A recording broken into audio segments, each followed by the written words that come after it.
Welcome to Our Weird World. I'm your host, John Henson, and this week we are kind of looking at the story of Jack the Ripper. Obviously, probably one of the most famous serial killers in all of history, terrorized London in 1888, where he killed a whopping 5 people. And look, I get it. 5 murders is very tragic. And, just a catastrophe and a crime that should have been solved for sure. But also, how many serial killers have we looked at on this show who have killed way more people? 5, in America, serial killer kills 5 people, probably gets let out of prison 2 more times so that they can kill another 12 people. All right. And we've literally seen that happen quite a few times, at least with serial rapists and all of that. I mean, just Rodney Alcala comes to mind, probably Leonard Lake, Charles Ng, who were in prison, in and out of prison a couple of times. Either way, you get the point. 5 isn't a big deal, but for some reason, London is just really holding on to the Jack the Ripper story. Everyone's trying to figure out who it was. And this week, we're going to look at 3 other London serial killers and attackers from history. And they're definitely not Jack the Ripper, but they're still interesting nonetheless.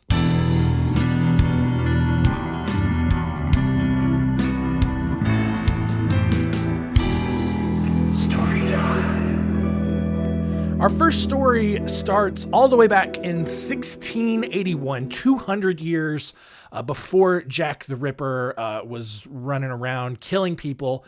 And in the London courtyards along Fleet Street, where Sweeney Todd was going along, in the Holborn district, there was this mysterious dark figure that was lurking in the narrow alleyways in London. And he would wait very silently for women who were walking alone to go past his alleyway. And then, just very quickly, out from the darkness, the only thing anyone would hear, "Spanko!" And that's it. The man would leap from the shadows, grab this woman, and then throw her across his knee. And he would lift up her dress, and just, wait until her butt was just out, exposed in the cold London air, and just start wailing on it with his bare hands, just giving her a big old spanking. And just as quickly as he appeared, the mysterious figure would then drop the woman and disappear back into the alleyway. And it happened so quickly that some women actually believed that some supernatural force had attacked them rather than a person. And I get it, because why would a normal person just leap out of a dark alley and spank you rather than, do something worse? After dozens of attacks, this happened a lot. Residents of London grew frustrated with the police's lack of effort in apprehending whoever this was. The attacker came to be known as Whipping Tom. Women actually started carrying knives, needles, and scissors with them to ward off any potential attackers, including Whipping Tom. Some men even began dressing like women and began patrolling the courtyards where the attacks occurred. And so, look, as I record this, and it's probably still going on, been a lot of talk about drag and how we got to protect our children from drag queens and drag shows. And here's a great example of how dressing in drag actually was effective in fighting crime. You got some serial rapists and attackers out there. Let's dress some burly dudes in drag and let them get attacked and then fight off and probably do some damage to a serial rapist. That's genius, and that's turning a strange situation into something very effective. After 70 attacks, after 70 shouts of Spanko rang out. Spanko! It's, it's so stupid. But police actually arrested a haberdasher, a little hat maker, and an accomplice.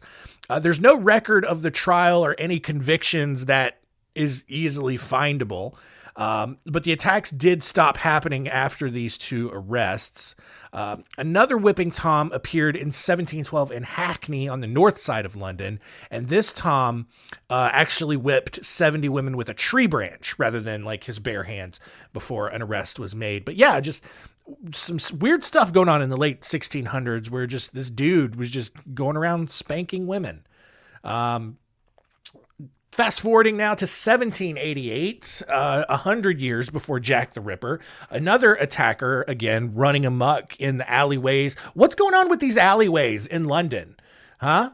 I don't know. Install some lights. Maybe they did. Maybe that's why we don't hear that anymore, because they finally installed just some nice LEDs in these dark alleyways in London. I've never been to London, so I don't know, but I'm assuming that's probably what's going on. You know, these old candlelight lamps that they were probably using, probably not as effective at spreading some light around, which made this an easy spot for people to get attacked. Anyway, it began in 1788 when beautiful, wealthy women all over London were starting to get followed by a large man who would just shout obscenities at them and then stab them in the butt with a knife. What's with butts in London right now? I don't get it.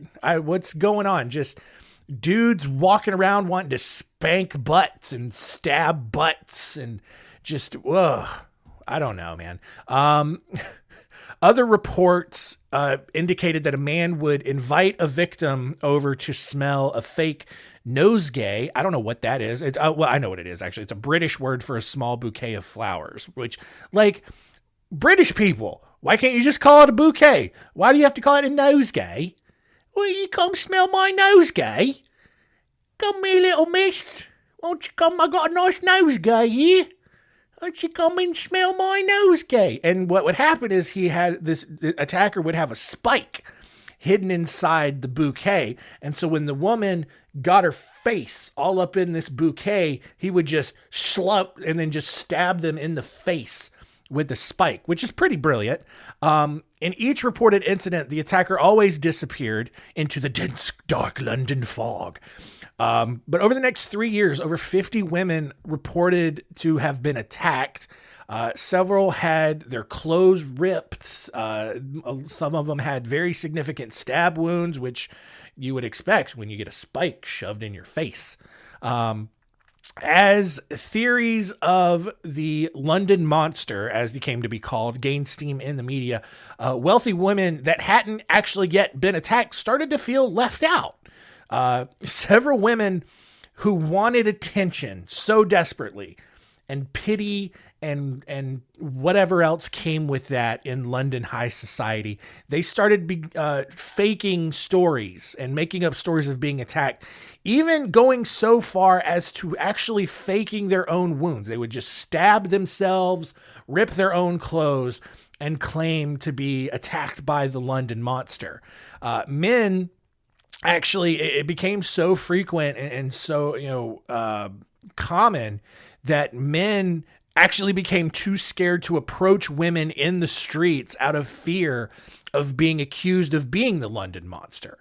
There was even a No Monster Club formed where members wore pins on their jacket to signify that they definitely were not butt stabbing or nosegay stabbing London monsters, which is like also super ineffective, right? Because like the guy who's actually perpetrating the attacks could easily just join this club, and then he could walk around with a pin and just be like, "Hey, love, look, yeah, I've got my own pin. Not the London Monster, but look at this nosegay. Come here, smell me nosegay." Stab, right? Like it's just the pin was fake, love. I'm really the London Monster. Anyway, this is also the only British accent I can do. Everything else turns Australian. And I've been fighting the Australian accent, really. So it's just got to be this awful high-pitched Cockney accent, but whatever. It's my show. Citizens started to grow restless when the London police continuously failed to capture the London monster.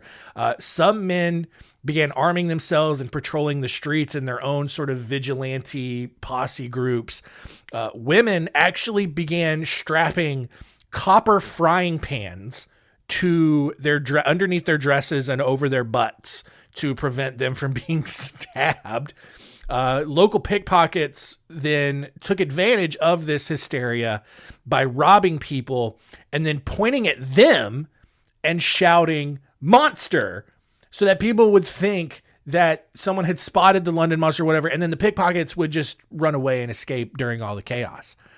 Finally, on June 13th, 1970, a woman named Ann Porter was walking along St. James Park when she spotted the same person who had attacked her previously.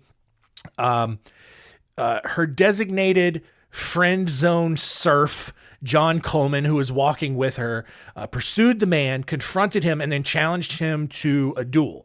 And this man, 23-year-old Renwick Williams, had no idea what was going on, but he was just like, fine, you want to challenge me to a duel? Well, then let's duel, and whatever. And so that's just what they did back then. When Coleman then came back and presented Williams to Anne to like confirm, like, Mrs. Porter, is this the man that stabbed your bum? And then she fainted, because that's what women in the 1700s did a lot. And that was all the evidence that London police needed to arrest Renwick Williams. Williams was charged with defacing clothes, which, according to these crazy London laws at the time, actually carried a punishment more severe than assault or attempted murder, right? Like, you can, listen, guys, we don't care how many people you try to hurt or kill, but if you rip someone's clothes, like, we have to strongly consider giving you the death penalty. That is inexcusable, unforgivable, to tear someone's clothes, right? Oh, did you stab someone with a knife and leave them bleeding in the streets, but luckily they didn't die? Oh, all right, that's probably fine. Oh, wait, what? And you ripped the sleeve on his coat pocket? Oh, get to the gallows with you, sir. So dumb. After a hysterical trial where Williams, like, he's just indignant at this point. Like, he doesn't really admit to ever being the London monster, but he's just like going along with it and like mocking the whole process, which didn't work out for him in the end because he was sentenced to 6 years in prison. However, a lot of historians and scholars really believe that Williams was innocent and only became a scapegoat to the London monster attacks due to the mass hysteria that had been caused by all of this. But I mean, the attacks did, almost completely end after that. And so I don't know, maybe it was him. It probably wasn't, though. Our final story here is of someone that we definitely know who it was. Thomas Neill Cream, who was born in Glasgow, Scotland, but his parents immigrated to Quebec City in Canada when he was only 4 years old. Cream was a prodigy. He graduated from McGill University in Montreal with a degree in medicine before returning to medical school in London and getting his doctorate. He returned back to Ontario, married a girl named Flora Brooks, got her pregnant, and then almost killed her after botching the abortion, because that's what a loving husband is supposed to do. Never mind. I was gonna make a very poor joke right now because I am a husband whose wife is pregnant. I'm not gonna do that. It's her body, her choice, right, guys? Right. Anyway, Flora ended up dying a year later of tuberculosis, and that was all that Cream really needed to completely lose his mind. 2 years later, a woman named Kate Gardner was found dead from chloroform poisoning in an alleyway behind Cream's office in Canada. The two had been dating each other, but Cream had recently accused her of getting pregnant by a local businessman and decided that that was unforgivable and that she needed to die for it. When Cream was accused of murder and blackmail, he then left Canada for the United States. He then went to Chicago, where he opened up another medical office near the city's red light district and began offering more poorly executed abortions to Chicago's best decision makers, like all the women with the right, like just back alley abortions, man. Just never a better solution, right? Like if you're gonna do it clinically, right? Don't just like start rooting around up there with a clothes hanger or whatever. Like just, think about your future self, right? Like, I don't know. This feels like a very touchy subject to start skating around. Anyway, you get it.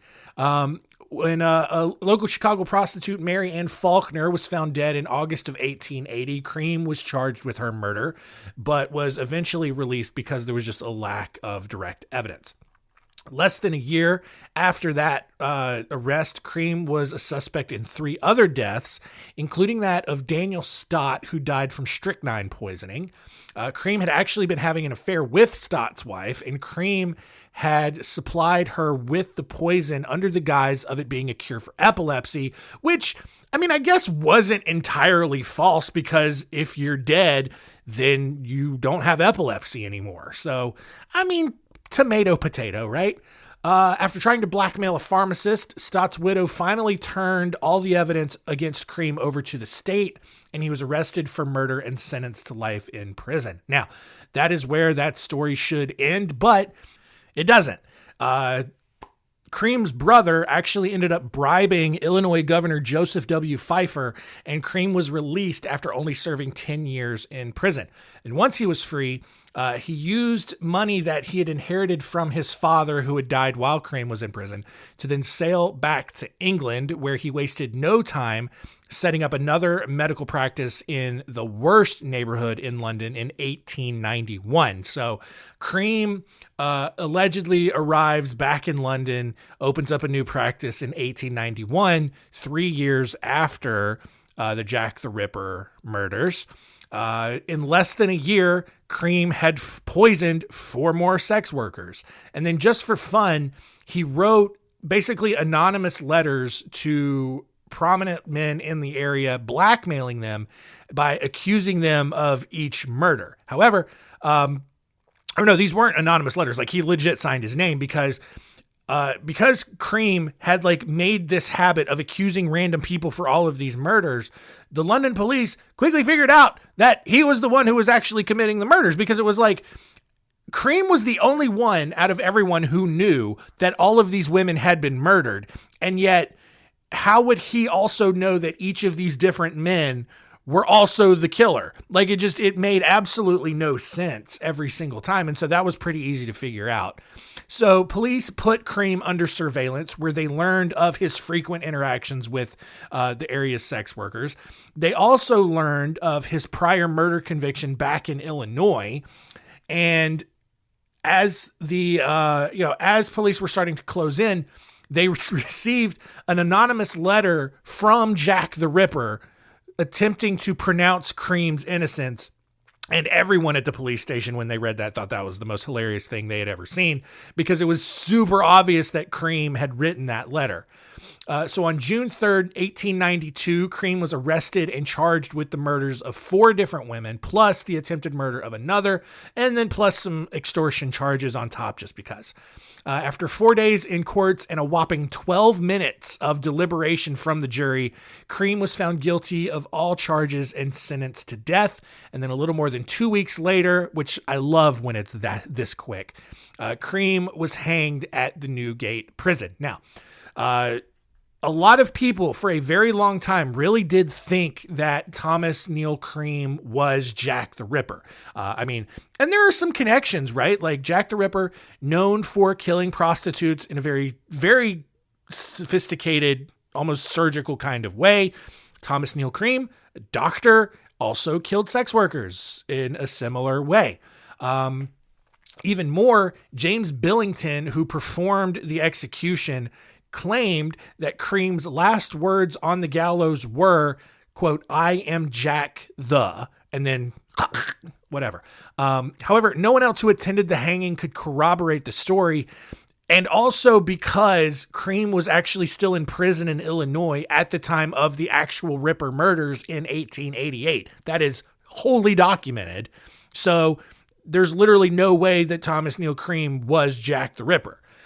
Some people think that Cream may have actually left prison earlier acting on that bribe from his brother and then actually used a lookalike in his place for the remainder of his sentence. But like, when you're that far down the conspiracy rabbit hole, you need to stop.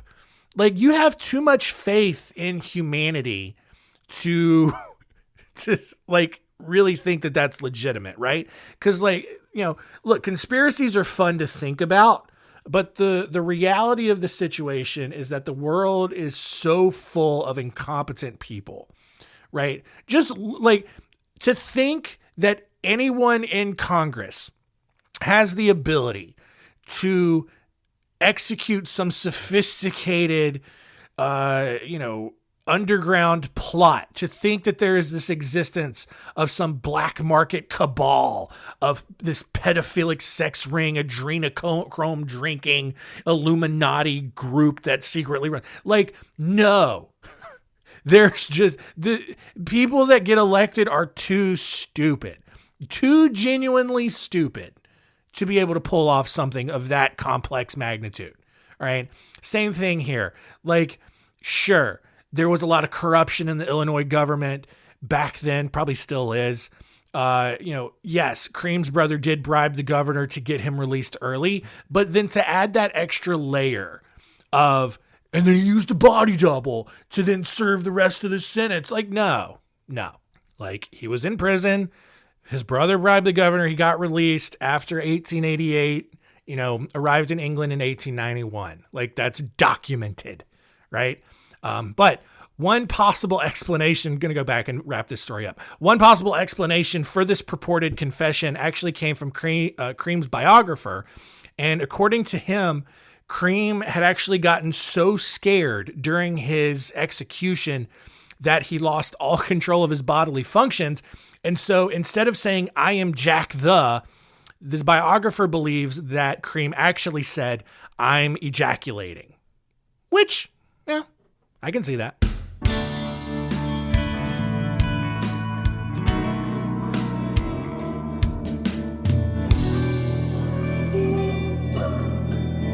All right, there you go. Some stories of dudes who were definitely not Jack the Ripper in the books. And I get it. Like, London is a huge city, a lot of people, a lot of different things going on, but just like some weird criminals going around there and doing some stuff. So let's recap and see what we learned today.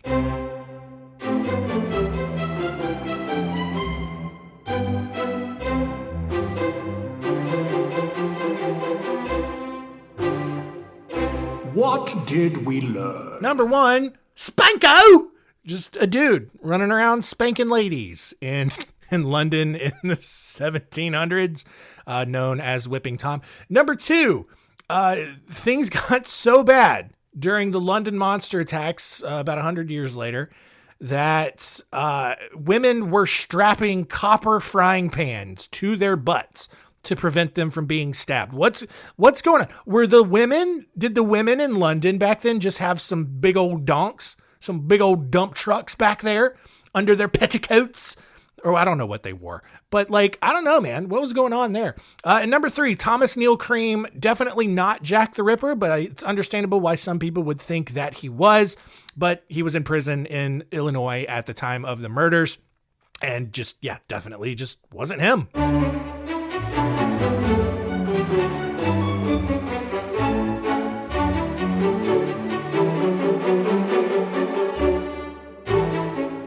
Right. So, and look, if you're wondering, no one still knows who Jack the Ripper was. There's like a handful of people. Some people feel super confident it's one guy. Some people totally believe it's another guy.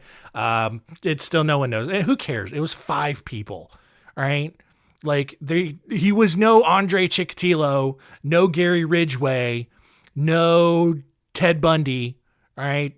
None of those dudes. All right. It's fine. He's Jack the Ripper, the lowest of like least important serial killers in history. But that is that. Next week, we're going to have some fun with food. An episode dedicated to just some weird food-related stories from history. We are going to look at the stories of Tarrar, the Great Tomato Trial, the Swiss Cheese Pervert, and the Great Peanut Butter Panic. Next week's going to be a fun episode. Just so much craziness in that. That's going to do it this week. Thank you so much for continuing to listen. Keep telling all your friends and keep it weird.